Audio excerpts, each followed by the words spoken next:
Hello everyone, welcome back to my channel. ఈ సంవత్సరం అయితే మేము మామిడికాయ నిల్వ పచ్చడి అయితే చేసాము. ముందుగా 30 కాయలు అయితే తీసుకొని ఈ విధంగా 4 పీసెస్గా కట్ చేసుకొని అందులో ఆవపొడి, మెంతి పొడి, జీలకర్ర పొడి అయితే వేసుకొని మంచిగా కలిపేసుకోవాలి. సో కలిపేసుకున్న తర్వాత ఇందులోనే వెల్లుల్లిపాయలు అండ్ పల్లీలు కూడా యాడ్ చేసాము. సో నెక్స్ట్ అయితే ఒక పక్కకైతే స్టవ్ ఆన్ చేసుకొని ఒక బౌల్ పెట్టుకొని అందులో ఆయిల్ అయితే హీట్ చేసుకోవాలి. సో ఆయిల్ చల్లని తర్వాత ఇందులోనే అల్లం వెల్లుల్లి పేస్ట్, ఆవాలు, జీలకర్ర, సో నెక్స్ట్ పసుపు, ఉప్పు, కారం వేసుకొని మంచిగా కలిపేసుకొని ఈ ముక్కలకైతే పట్టించాలి.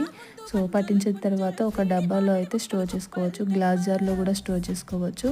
సో తెలంగాణలో అయితే కొత్త ఆవకాయ పచ్చని అయితే లక్ష్మీదేవిలా పూజిస్తారు కాబట్టి ఈ విధంగా బొట్టు కూడా పెట్టడం జరుగుతుంది. Hello everyone, welcome back to my channel. ఈ సంవత్సరం అయితే మేము మామిడికాయ నిల్వ పచ్చడి అయితే చేసాము. ముందుగా 30 కాయలు అయితే తీసుకొని ఈ విధంగా 4 పీసెస్గా కట్ చేసుకొని అందులో ఆవపొడి, మెంతి పొడి,